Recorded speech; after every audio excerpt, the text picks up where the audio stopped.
Ladies and gentlemen, today we have with us a very special guest.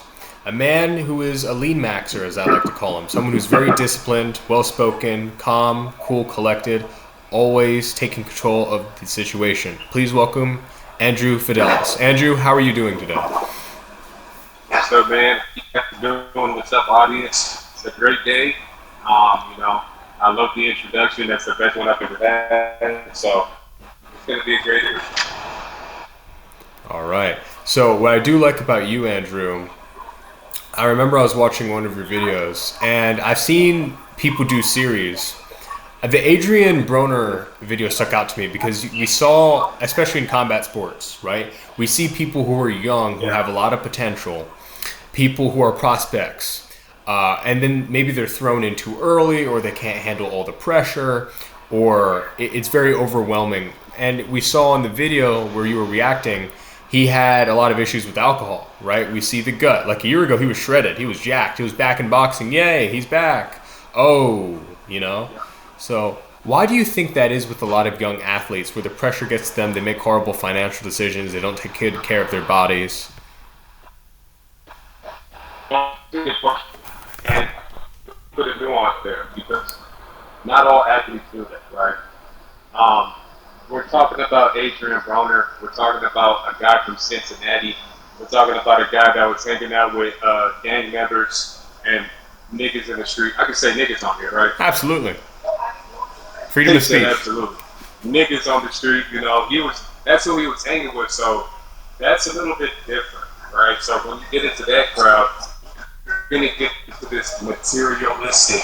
You're going to get into this, single mother, very emotional, very impulsive attitudes and things like that. So, yeah, he got $9 million. He spent it all on jewelry. He said he doesn't have any jewelry. He doesn't have one piece of that jewelry left.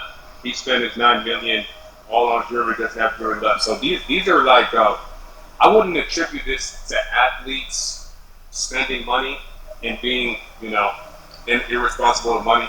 I would just say this is more of a black thing than anything, because you can see that with when they rappers, you see that with NFL players, you can see that with, even Mansa Musa, the OG they like to bring up.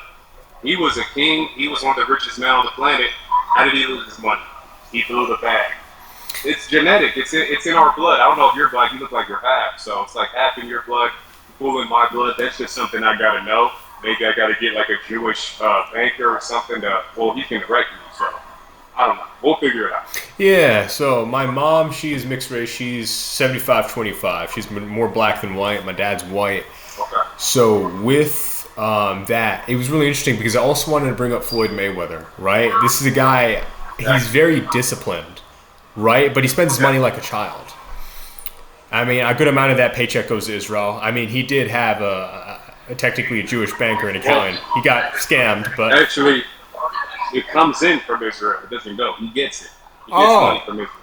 Oh, I thought he gave them like $1 million or something. Nah, he's done promos, so he's been to Israel.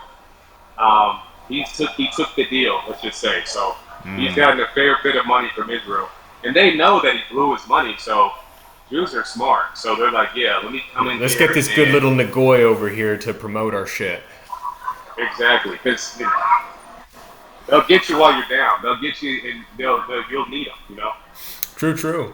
And maybe that's why he's been doing some exhibition boxing matches a lot lately too. I think he had the thing with Joe Gotti a few years back, from what I remember. Yeah.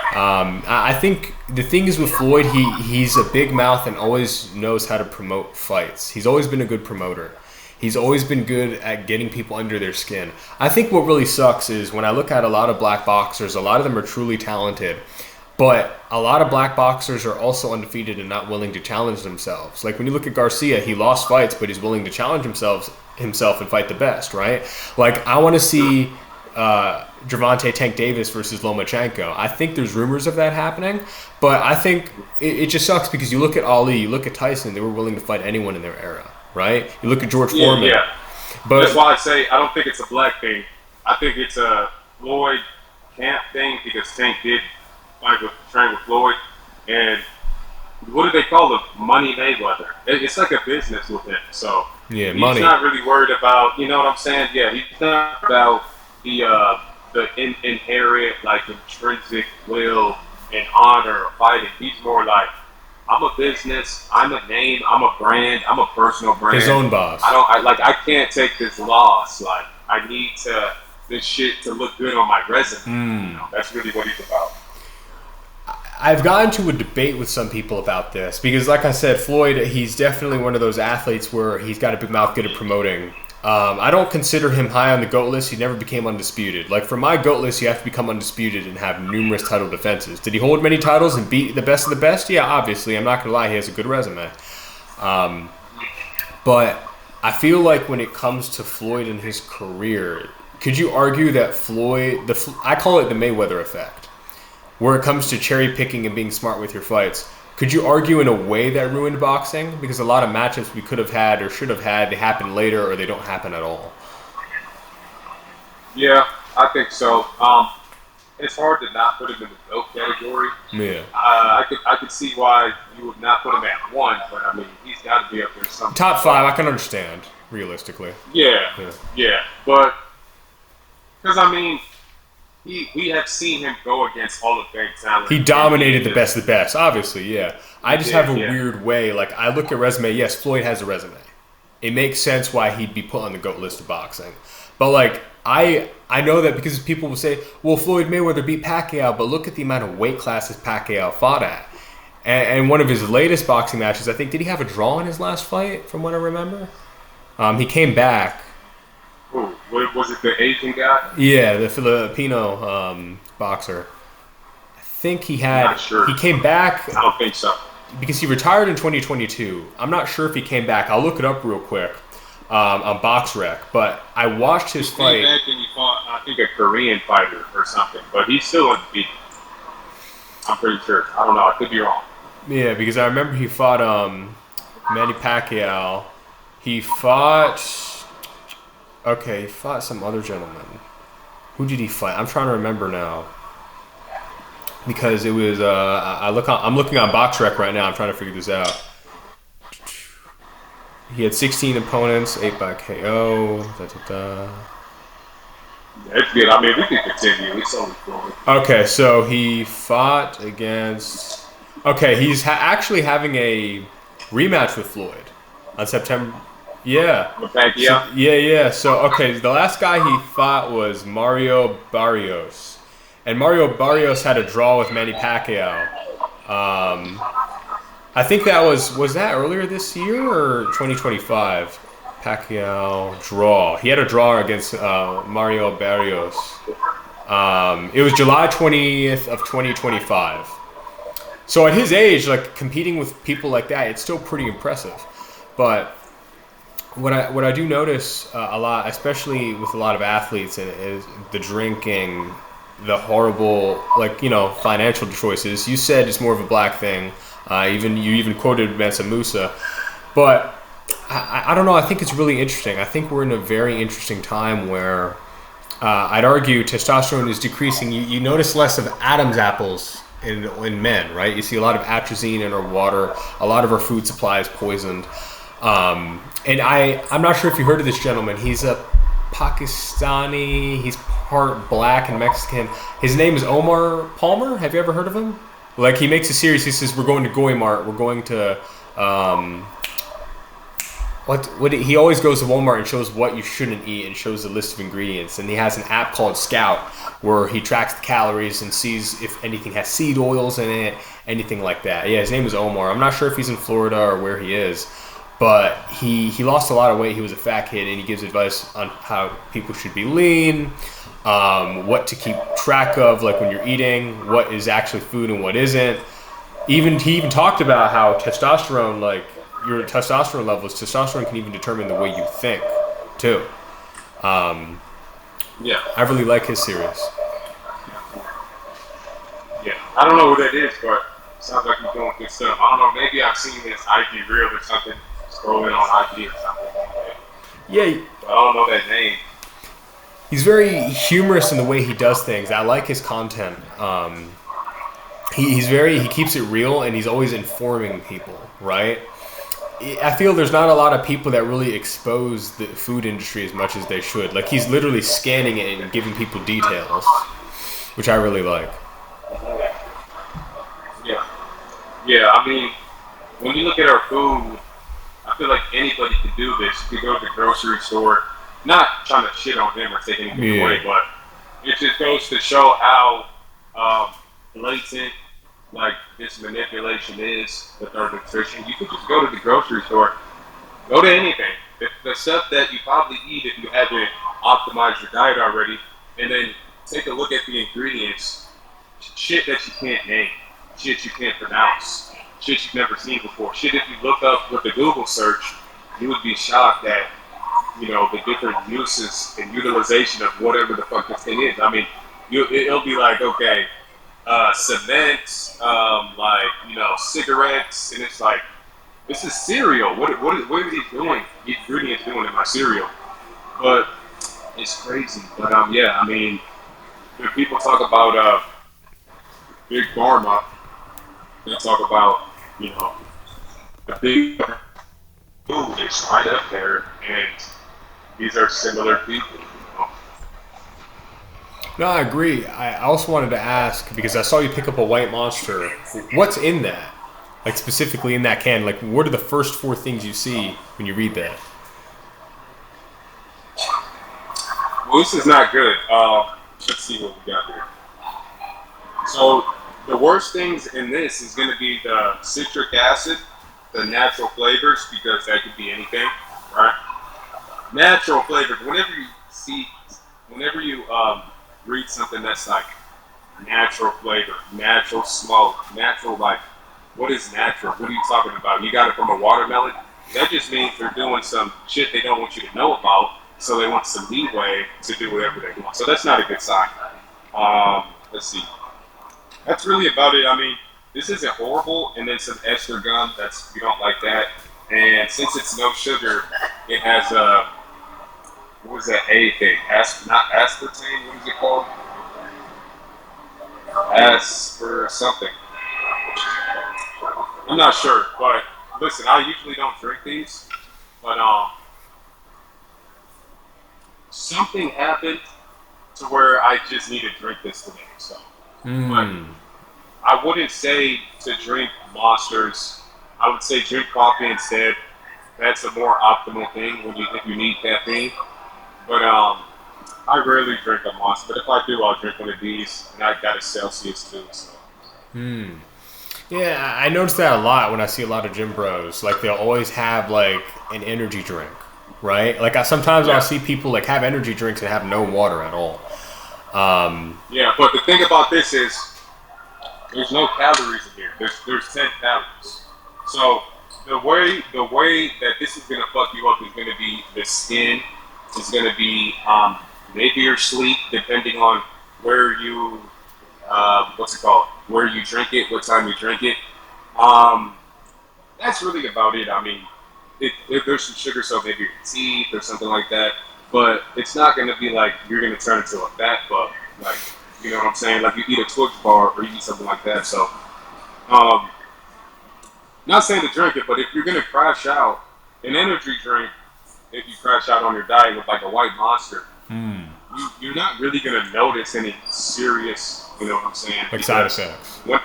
You know what I'm saying? Because when I crash out on like maybe a burger or fry at McDonald's or a candy bar, it's like, bro, I wake up, I'm chopped. You know, I nerfed myself literally in 24 hours. But I can drink Monsters throughout the week and still be on my diet, and I look sexy and handsome. So it's like, it's hard to, which makes it kind of hard, because it's like, why would I stop drinking? I'm afraid to see what more nerves it has if I drink it. Probably will just mess up your sleep and your skin and stuff like that. But yeah, it's not horrible. Fair. I mean, I feel like even with everything, it's very hard to, especially in America specifically, like when you're looking at the industry, the people that give us advice are fat as shit. And you can't take that seriously. It's like, okay, what do you know about health? Who are you to tell me what to put in my body and what to not put in my body?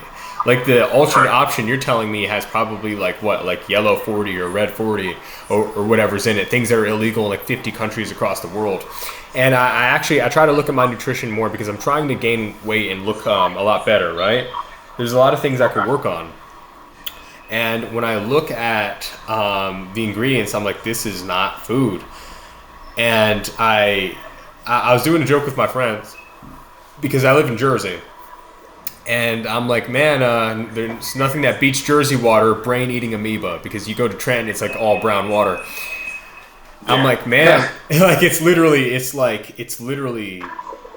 cancer. Like our food is literally huge causes of cancer. Granted, we all have cancer cells that are inactive. Like we're all born with cancer cells, but they activate. And what I notice is, I'm not saying cancer is amazing, like whoop-de-doo, cancer, my good buddy. But I am saying that, like when I look at cancer, the way it works is it puts everything into one area of your body. All the shit that shouldn't be in your body goes into one area. And it's really interesting. It's almost like a self-defense mechanism, in a way. But the way we deal with cancer and the way we treat it, you cut open the body, you remove it, but that spreads the cancer even more, and then it keeps reoccurring and reoccurring. I look at that, I'm like, damn, this is really just strange. Why is this the case? I mean, we know why, because you make more money. The longer you suffer, the longer it takes for you to die, the more big pharma profits, like, you know? But it's just so sad and it's so unfortunate because people aren't treating the cancer right. And in Switzerland, I've known some medical institutions where they'll cut a piece of the tumor, they'll see which chemo works the best with the tumor. But the problem is with the chemo, basically boils your organs. It's the battle. Is it the chemo that's going to win or is it the cancer? It's like almost like a poly market bet at that point, you know? So it's really sad to see, like, you know, it's not even like temporarily dealing with the issue. It's not even finding the root to the problem either. It's just, it's also killing you. Right. Yeah, now cancer is one of their favorite weapons. I'll say that. And heart disease as well, and diabetes. Those are some big ones, especially in America. Yeah, diabetes too. But I do like, what I specifically liked about your content is, I remember I was watching, there's so many videos I've seen of you. Because I see a lot of far-right guys follow you. I see you react to situations with Muslims, situations with black people, situations with white liberals. And you have like good takes on. I have 50. Hold on. I have 46K followers, but I have quality followers. I have because people are like, bro, I was telling this guy like, bro, I'm a celebrity. Like I don't have time to argue with you. He was like, bro, you have 40K. What are you talking about? But if you look at my followers, it's like famous people, like they DM me and stuff. That's why I moved to Miami, because so many people in Miami were hitting me up like, let's collab. Let's get some work in, bro, yeah. Yeah, I'm famous. What am I doing here? So I moved here. But yeah, I have 46K on IG, but it's a quality 46K. It's like a sleeper build physique. I have like a sleeper IG. True. And the thing is, you're a very lean guy. When you take the shirt off, it's like, whoa, you know what I mean? Built like a Greek god. So the way like it's really interesting when I see your content. It's all over the place.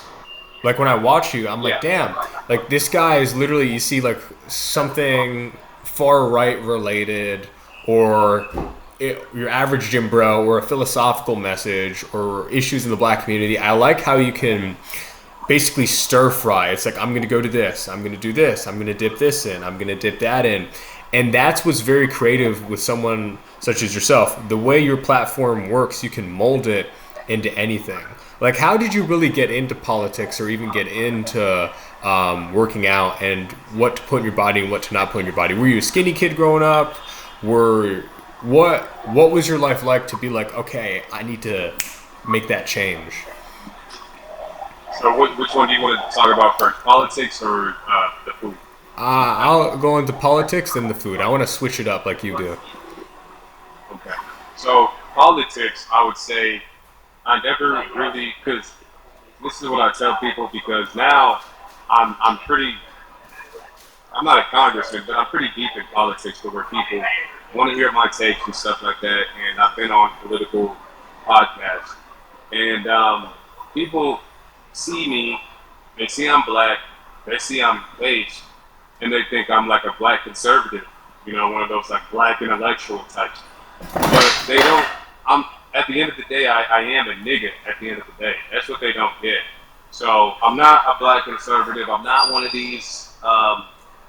You're not no Tatum. You're not like Joel Patrick. Yeah, you're your own thing. Yeah, like even like a Andre Williams, I think his name is. He's really black critical. So he's like, what's it called? I think as extreme as maybe a black political pundit has been. But even that, it's just like, I'm just beyond that, bro. I'm just based beyond like.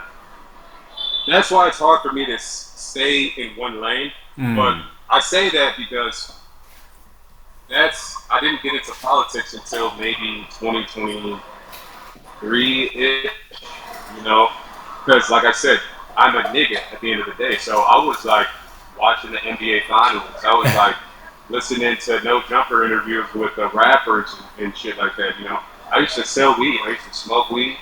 All my friends were, bums and went nowhere with their life. But, you see their Instagram, it's like they got money on a white BMW. You think they're doing good, but they're really like bums. That was my friends. So, like I said, I was a nigga growing up. And then like 23, I would say, I saw a video of Charleston White. And that was the first time I saw Charleston White. And by the way, I was smart thinker. So all of these narratives that they told us, I've always understood that this isn't the truth, kind of. So I was always open-minded, right? I was never like on one side. So when I see Charleston White for the first time, he's doing a No Say Cheese interview. By the way, Say Cheese is a podcast in Dallas, Texas, where I'm from. So I'm like, okay, I know this guy. Charleston White, he's coming on the scene. He's talking about this guy, Corvette guy. You know that song, Corvette? Yeah. It was from a Philly rapper, and his career is blowing up after this song. He's like the #1 rapper in Philly. He got a little Uzi Vert feature. He got a Gilly the Kid is talking about him and stuff like that. Everybody wants to be, he's about to be the biggest rapper. And they figure out that when he was like 8 years old, he snitched, quote unquote snitch, because he witnessed a murder. Him and his mom witnessed a murder. He's like 8, he's living in the hood. And the police or whatever, the investigator, they're like, okay, so you guys are a witness or whatever, so what did you see? His mom's like, yeah, we saw him get shot or whatever. And then they're like, so ask him. They're like, so is that what you saw? He's like 8. He's like, yeah, that's what we saw. He's not a gang member. You know what I'm saying? And then they figured out the paperwork came out of him saying that at 8 years old, and Lil Uzi Vert hops off the song. Gilly the Kid puts a statement out like, oh yeah, he got that paperwork out. We don't mess with rats. We don't mess with whatever. This guy, his career literally goes like this. He loses all his fame. He loses all his features.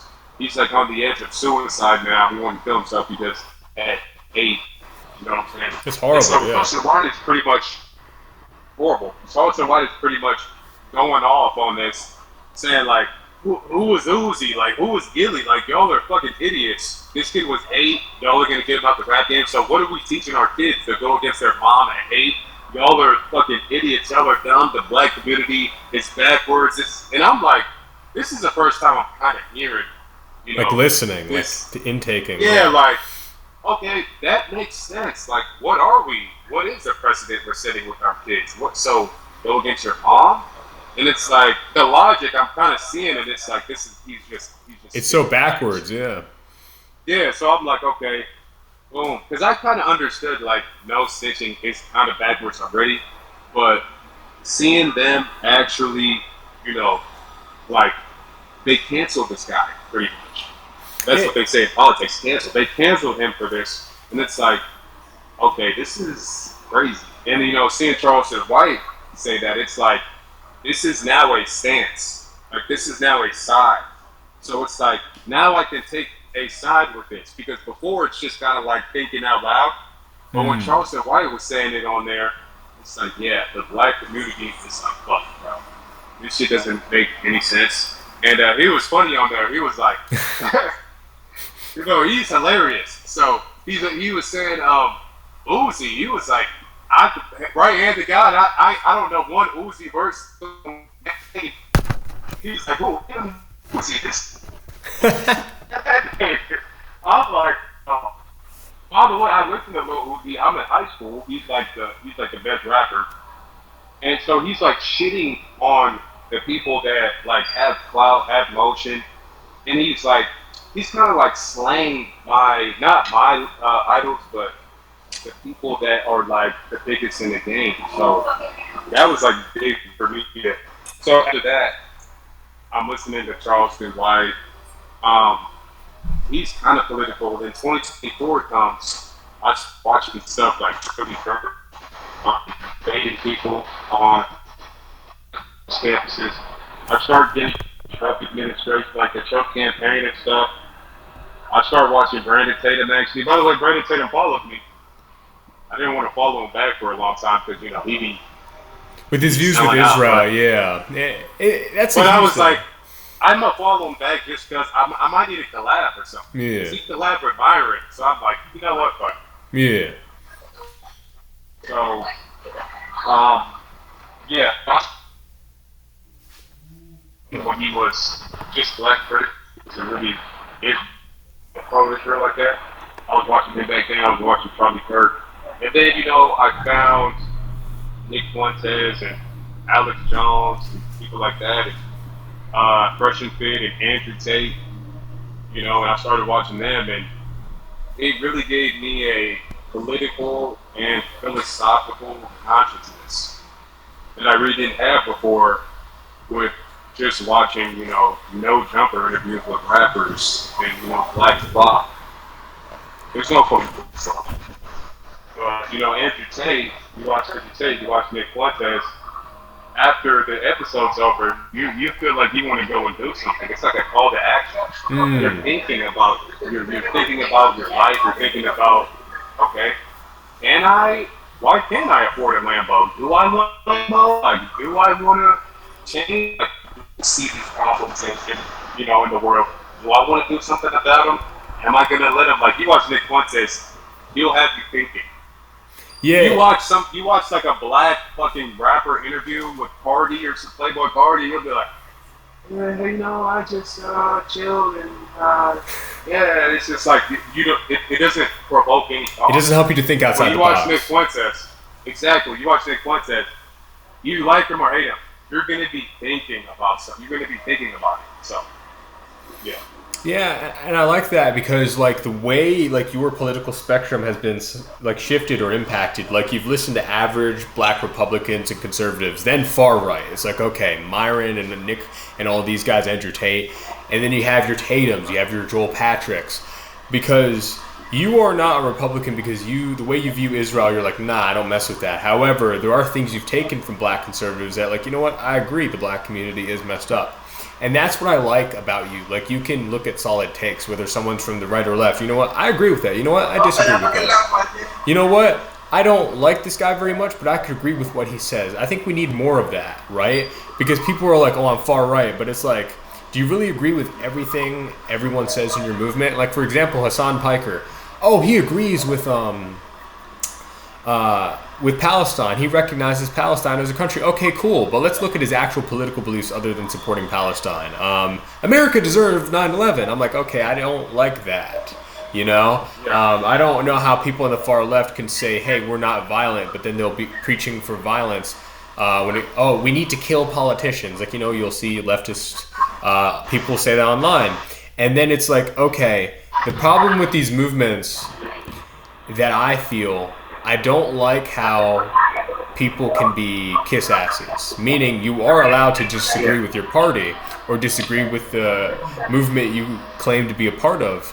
But the problem is, even Hassan Piker, because like I don't know much about Hamas, but I look at the Palestinian people and what they're going through. I'm like, hey, this is wrong. And then Piker said something like, who cares if they raped or if something like that. I want to look at the quote now because I don't want to be unsure of it. But yeah, he says controversial things or takes from like, okay, I could somewhat listen to this guy, but then I see a video of him in a dress, and I talk about him being in a threesome or something, and then 1 second he's Middle Eastern, he's a brown guy, and the next he's a privileged white guy. Like, I don't understand like his whole identity and narrative. Is he like left? Is he this? So it's like I don't get Hassan Piker. He's not for you to get. That's the thing. Yeah. There's certain people like him, like a Destiny, like I don't want to say all the people on the left, but those two specifically. Yeah. If you come in there with a like actual good faith, like you're authentically trying to just like make sense of things, you will never be able to do that with the Sound Piper with Destiny because they are simply just like destructive. They are simply just like they are like a hurdle. You know, they are like a resistance. They don't have a worldview. If you watch Nick Fuentes, he has a worldview. He has points. I know what Nick Fuentes thinks because I know what the Catholic Church's dogma and their doctrine says. But Destiny, you don't know. He'll say this one day, and then the next day he's like Ace. Yeah. Because Destiny, if you watch old Destiny, he is Ace. He is kind of like Redfield. He is kind of Redfield. Yeah, him and Fuentes were friends back then. So yeah. They were friends. They get along. Like they linked up multiple times. And it's because Destiny is cool. He actually is cool, but he knows all of the talking points. Because he knows that's true. You can watch Destiny for certain people that are like super left, more left than him, and then he'll be right. Yeah, he will be like a conservative almost. Yeah, he'll turn conservative. So it's like these people are not really, quite two-faced. They don't have actual political beliefs. It's kind of like female. I guess like when it comes to women in the political landscapes, a lot of them just want male validation and are pick-me's. It's kind of like the female pick-me landscape, where they'll say this one day and they'll say this the next day. And it kind of reminds me of the whole Hassan Piker situation where he said, it doesn't matter if fucking rapes happened on October 7th, like that doesn't change the dynamic for me. If that did happen on October 7th, if you're a human being, you'd condemn it, right? I don't know a lot about like that part. I know why Israel has had a lot of false flag operations. We've seen even American lives get harmed because of that. USS Liberty, Levant affair. We've seen many, even like in the 40s, 50s, 60s, 70s. We've seen so many false flag operations by Israel where they even hurt their own people, even with the Hannibal Directive. We've even seen when they've hurt not only American lives, but lives in Palestine and other areas of the Middle East, in the Levant.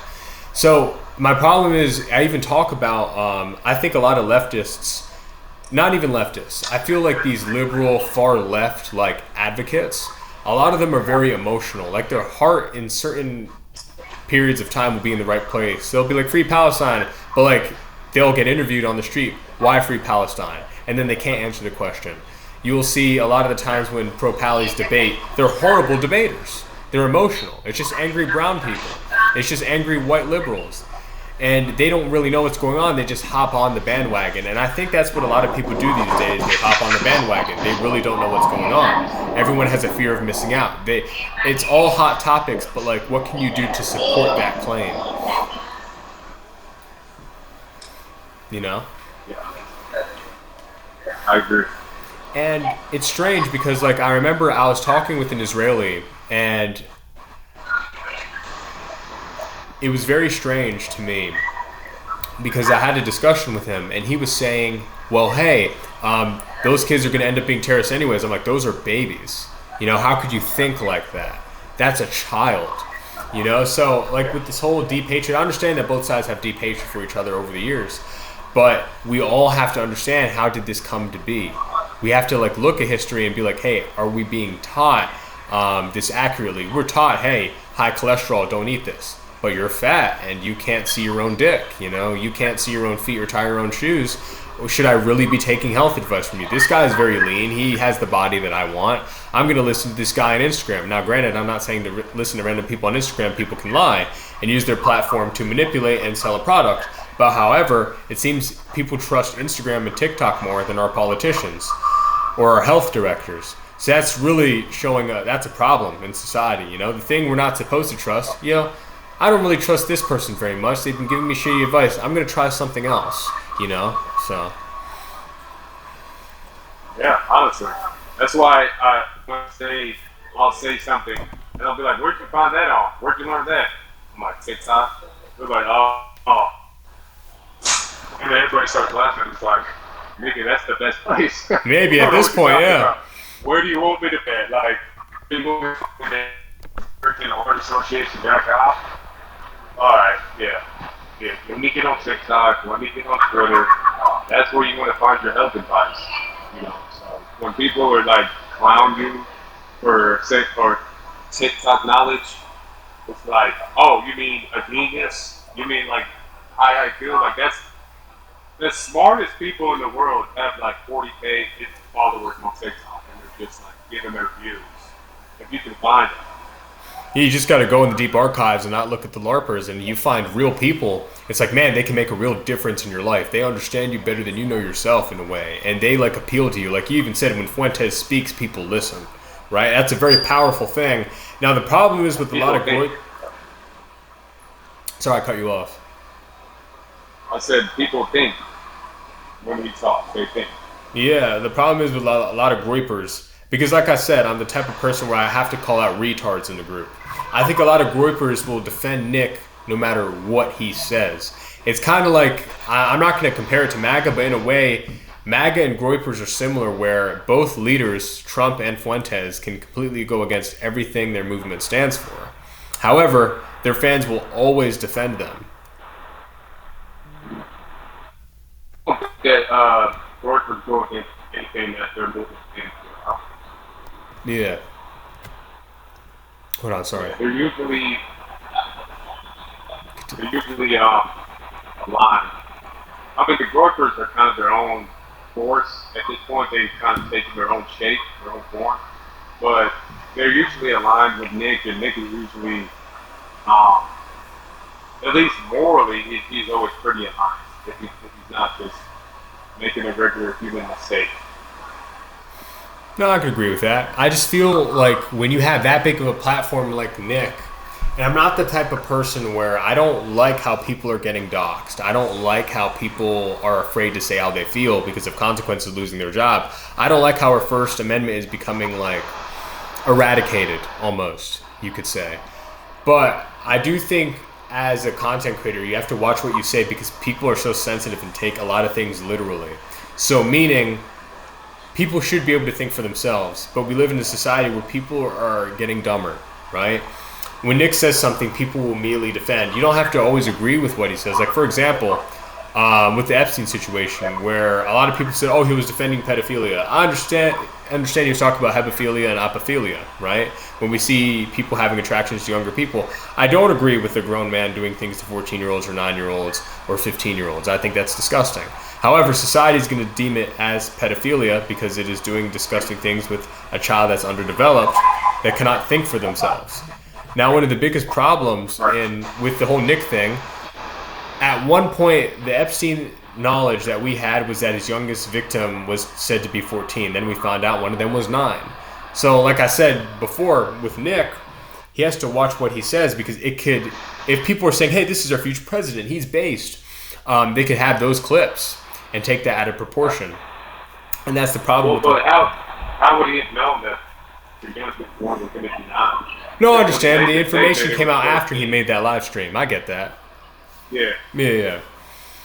But I do think that, however, people are going to say, oh, he was defending him. No, he just has a dark sense of humor. However, it's the way he phrases it. So I think it is important when you're at that level, you should hold yourself. Well, what did he say? What did he say? So from what he said that Epstein is not a pedophile. He says, you guys aren't going to take this. Then the information that was released technically is because, that when that victim is 9 years old, one of his youngest ones.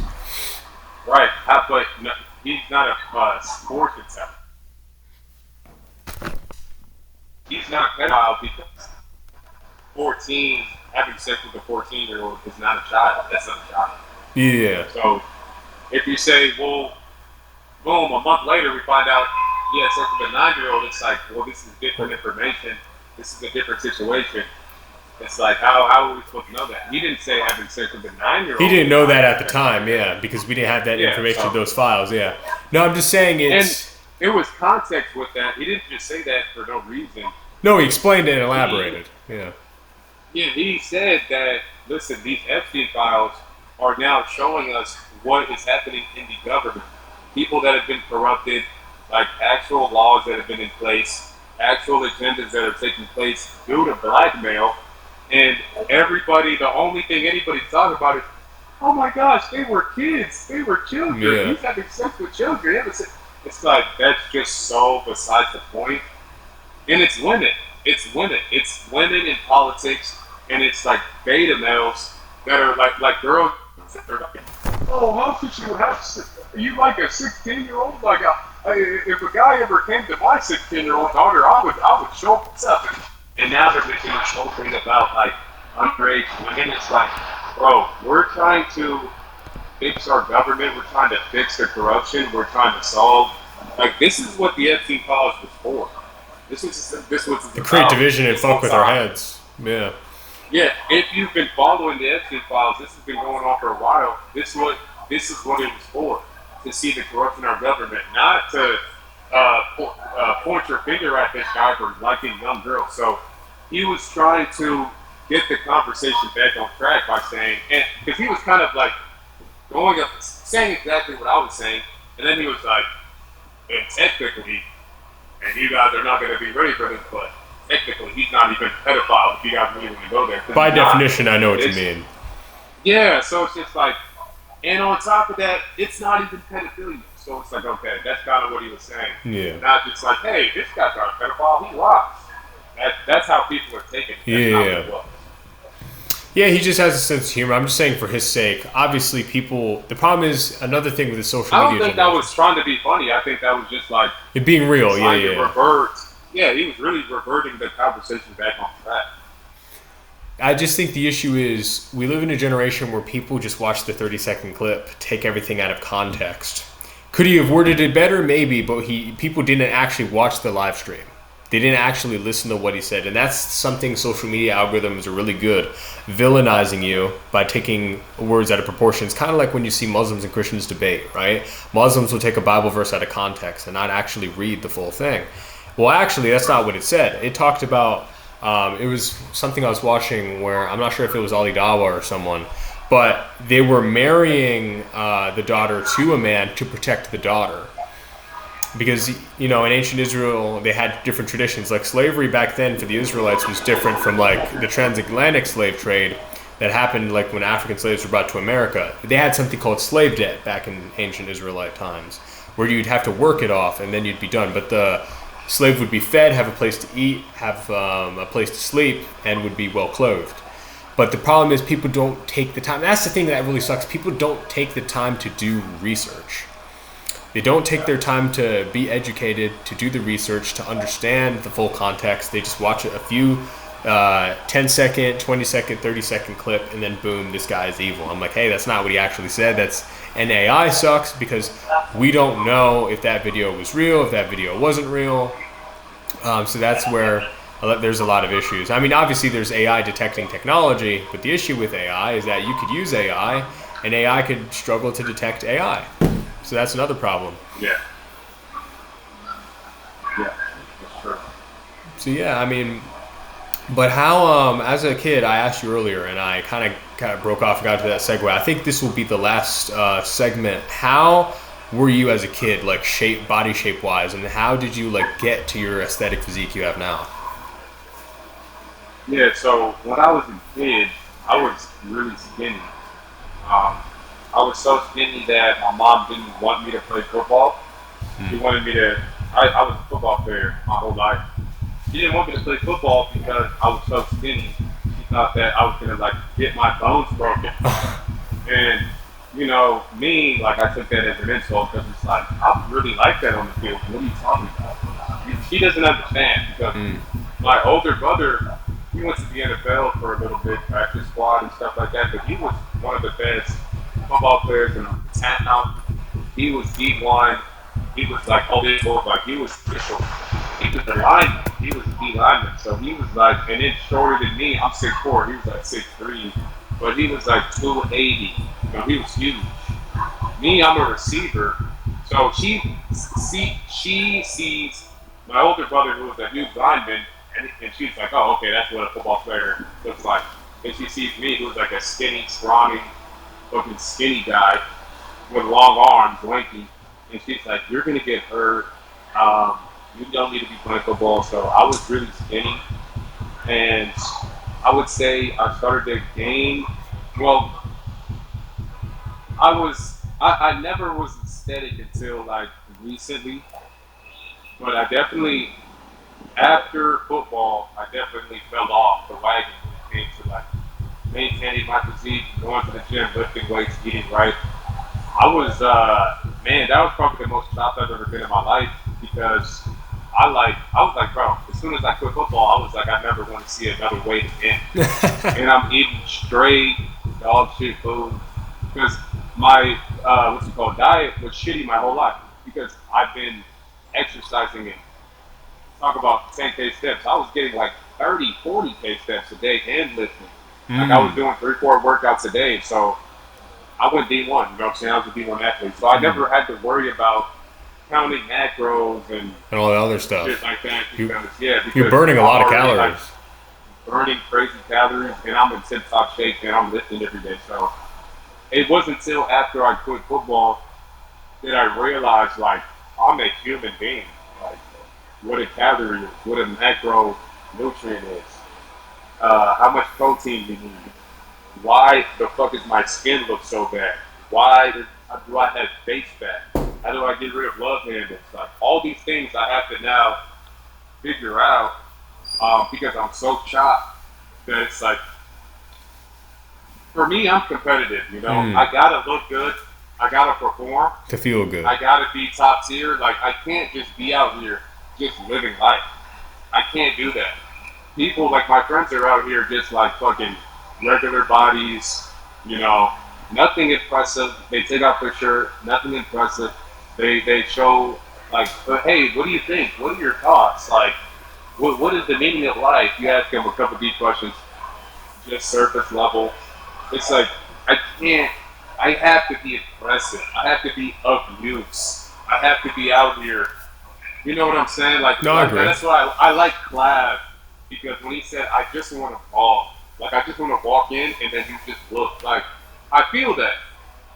And maybe that's not all perfectly holy and like that Christ-like. Maybe there is some self-absorption in that, but I do want to be, you know, greatness. I do want to strive for greatness, and I think that is godlike, to strive for greatness. But as long as you don't get absorbed with yourself, then I think you're fine. But yeah, that's when I really learned how to maintain a physique, how to get a good diet, things like that. When I fell off with that, and I started looking up people on YouTube, you know, Jeff Nipper, all these people on. It's way more people than Jeff Nipper, but that's the only one I could really think of right now. But Face IQ showed me a lot. Vince Duranda, he's an old bodybuilding coach. He trained Arnold Schwarzenegger. I learned a lot from him about like carnivore diet, things like that, steak and egg diet. I'm pretty much a carnivore. I do eat some carbs here and there, but mainly protein, mainly meat, mainly beef, eggs, and seafood. And those are the best results that I've gotten. I've done every diet. I've done the whole food clean diet. And I didn't really see any really changes like that. But, you know, by prioritizing proteins, mainly doing carnivore, that's when I started to see my body like really change. And I started to feel a difference with my cognition, with just being more focused and everything like that. So I do think that's the most optimal diet. Doing that, I've done steroids, I've done peptides, I've experimented because I'm very just a do it guy. Like I'm just gonna do this thing, and then I'll see afterwards. You know? I don't, fuck the long-term studies. People keep telling me, what about the long-term studies of retatrutide? It's like, bro, it's an amino acid. You're a beta. Just take it. What's gonna happen? You take an amino acid, you're gonna turn into like a mutant. Like you have 50 chemicals in your shower water. Why are you nitpicking the fucking solution? Why don't you nitpick your everyday things? If you, because that's what people do. They nitpick like the shit that people do to help themselves and like the underground solutions. And it's like, bro, why are those like? Are you wearing bamboo boxers? I didn't think so. So just stop right there.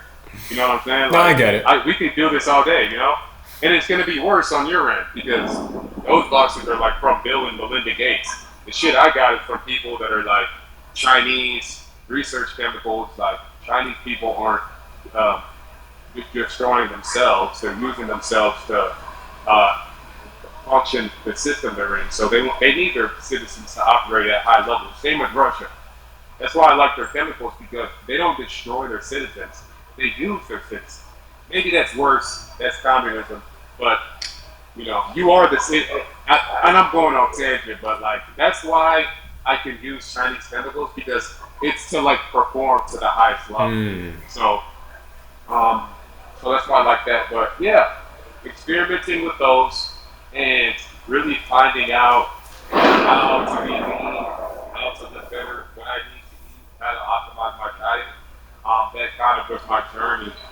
Just being like out looking for information, ready to learn from anybody, and actually implementing the stuff in my life, actually getting a gym pass, actually doing the diet that I've seen on TikTok or Instagram, actually, trying these things out.